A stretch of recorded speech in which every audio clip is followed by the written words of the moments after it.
Hey fellow YouTubers, welcome to TeamYutenji's channel. I went with the team, Robbie, Raphael, and my brother, to Nationals over the weekend. And it's no surprise, but I took Gravekeepers to Nats and I went X3. The deck performed beautifully. I have absolutely no complaints about the deck, except maybe like one strategy that I could change. But the deck did exactly what I meant for it to do at Nats. I just got Yu-Gi-Oh'd all three losses. Like game 3, one was by time, one was just luck sack, the other one was luck sack as well. Could have gone either way. But that's okay, I'm cool with that because the deck did great. And I was running, of course, you could consider it a tier 4 deck. So I'm going to start with the deck profile real quick and then I'll just talk more a little bit afterwards. So this is my updated Gravekeeper build. So I ran 2 Commandant, and the reason I ran 2 and not 3 was because I didn't want to see too many Necro Rallies in my hand. Because otherwise it'd just be a card that would sit in my hand and not do much of anything. Then I ran 3 Recruiters. Recruiter is great because you can just special summon it with the 3 Spies. And then you could also pop it with the Descendant. You can search your cards, of course. So I could search Assailant, and I ran the 1 Heretic. Now my previous video that I talked about my top at San Antonio, my 10th place top, they asked me if Heretic was any good, and Heretic is great because he just brings on the pressure. You got Necro Valley on the field, you got Heretic, you can't Raigeki, Book of Moon him, Book of Eclipse him. So he's really good, and he can usually survive a turn if you protect him with traps, which will lead into a very powerful combo that absolutely savaged at Nationals. Like, it was wonderful. I ran 1 Thunder King Ryle. Thunder King Ryle was a good choice, and because I ran him, that's part of the reason why I brought Commandant down 1, because he would just be dead probably. I ran 14 monsters, I think. Yeah, 14 monsters. And the monster count was perfect. I have no complaints about this deck at all. Like, it just performed perfect. I just got Yu-Gi-Oh'd. Like that, it's just an unlucky thing. But the deck did great. 2 Malefic Cyber Ends. I remember talking about this in for the video for the last regional, and I actually cited them. I decided to actually main it because at the last regional, the skill drain and the Malefic Cyber Ends actually put in so much work that I just had to main them because they stopped the Manju, the Unicorn, the Trish. I'm talking about the skill drain. And then if they have a big monster on board, I can just get over it. And I was expecting Quilliforts to be a very major showing at the Nats. So I needed a powerful monster to get over the Quilliforts. So that's it for the monsters, 14. And then I ran 14 spells, and that's a very big spell count for Gravekeepers, but I ran 3 Duality. As you know, it helps you go through the deck and get to what you need. 3 Necro Valleys, 2 Stellas. I actually decided to main the Royal Tribute, and the reason for that was because the amount of decks that would be topping were running a high monster count. So Burning Abyss was around 20, Necros was around 20 as well, Quilliforts was around 20, Shadalls was around 20, so Royal Tribute was great. I actually savaged a Necros deck game 1 with Royal Tribute, and he just auto-lost to it. It just knocked down his entire hand. This is a great surprise. 2 Forbidden Lances. Since I use Skill Drain, and if I XYZ, the monster won't get its effect unless I Forbidden Lance it. And that gives me the ability to do some crazy things. Also, Spy is a good target for people to activate Fiendish Chain and break their skill on, and being able to get the special summon off helps. Even if I have Skill Drain, I can still get the special summon off if I lance my own Spy.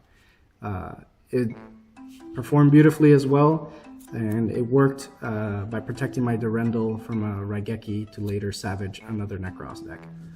Mind Control. I just mentioned that I summoned Durendal. Mind Control I thought was a very powerful tech choice because a lot of level 4s sorry about that. A lot of level 4s would be left on the field.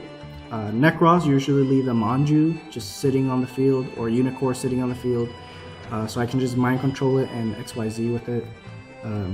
Satellars is an all level 4 deck. Quilliforts, when they are normal summoned, are level 4s. What other deck? Most decks had a level 4 that would just sit on the field. Shaddolls, if they set a Squamata or a Dragon, I could always mind control it, and that was very good. Just the Book of Moon and the Raigeki. So that's 14 spells. And then for the traps, I wanted to have a lower trap count than what is usually run in Gravekeepers. That way, going into game 2, if they had the popular Rule Decree or Denko Seka, I could play my way out of it with the amount of spells that I ran. So I just ran a lower trap count. Torrential Tribute, Warning, Bottomless, Compulse, Ring of Destruction. If I look back, maybe I'd side out the Ring of Destruction and add Trap Tricks, Trap Hole, and Nightmare. Vanity's Emptiness, Skill Drain, because I ran the Malefic Cyber Ends, and most of my deck is not hurt at all by a Skill Drain, and it evens the playing field. And if my Necro Valley is destroyed, Skill Drain is another way to stop Trish. The 2 Dimensional Prisons, I opted for Dimensional Prison instead of Mirror Force because I knew Necros would be maining Gungnir, and it worked out perfectly. They would search for Gungnir instead of Trishula, attack me, and then I would deprison them. And then I just ran the Triple Fiendish Chain, and that worked out good. So that was it for the main deck. Now I'm just going to go over the extra deck real quick. Crazy Box, because I had Skill Drain and Get Over Unicorn.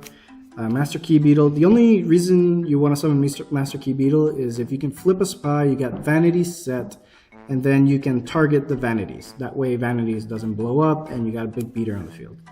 Arc Knight, Heartland Draco, Castel, Exciton, Abyss Dweller.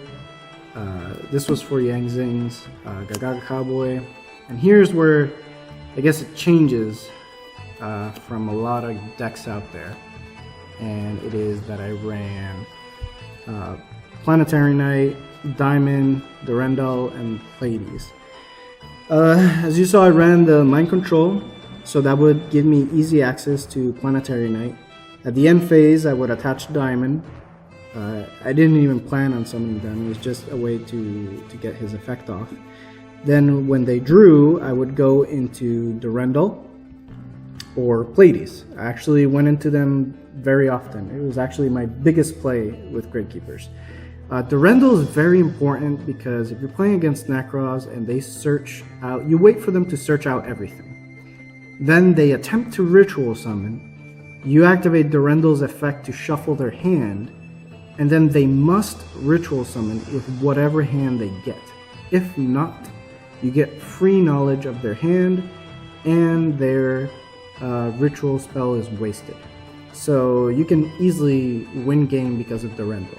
I like to think of him as a new type of World Tribute, and it's so easy to jump into him, so easy to have advantage. I mean, you have Necrophaly and you have Durandal. There's really not a lot your opponent can do.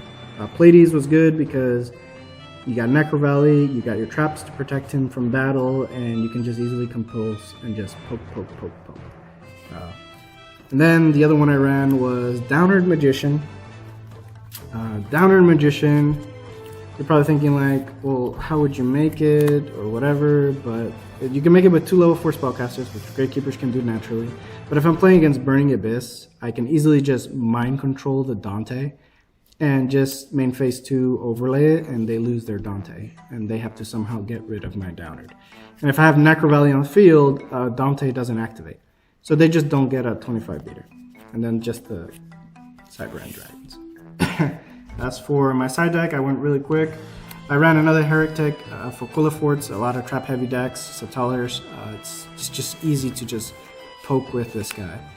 I run a Kalku for Infernoids, Ritual Beasts. I wish I would have played against Infernoids or some Ritual Beast type deck, because this card would have just sacked the hell out of them. 1-dimensional Fisher, 3 MSTs, 1 Macrocosmos, 1 Fairy Wind for Quilliforts. I ran a Stygian Dirge, but honestly I just didn't know what else to put, and I guess it's decent against Burning Abyss, Satellars, so just had it. The trap stun for Quilliforts, Satellars, Burning Abyss, just literally any trap heavy deck that could easily kill me. I cited the 2 Mind Crush, worked great against Necros, and then 2 Imperial Iron Walls. If I saw my opponent was going for Gungnir a lot, I would side out the Ring of Destruction and the Bottomless and side these 2 in as if they get rid of my Necro Valley, it would be a backup Necro Valley in a way. And yeah, that was it for the deck, guys. Literally the biggest combo that, savaged was just Satellar into Durendal and Durendal shuffling their hand. I think when I did it to the Necros player, he attempted to Ritual Summon. Sorry. I activated Durendal's effect and shuffled his hand, and he drew 2 Shared Rides and 2 Ritual Spells, and that was game after that. So, I mean, it was such an easy way to get game. And yeah, that was it for Nats. It was, a good weekend. Good weekend with TeamYutenji, and we had a very successful. For next season, for next nationals, I'm actually going to be attempting to go to YCSs and, actually trying to top 1. This season, let's see, the regionals I went to one in Orlando, one in FIU. These are in Florida.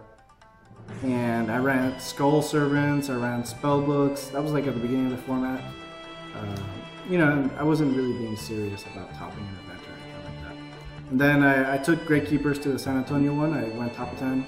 And then I took them to Fort Worth, but I lost. I went X2, and then I lost near the end of the tournament versus Inferno.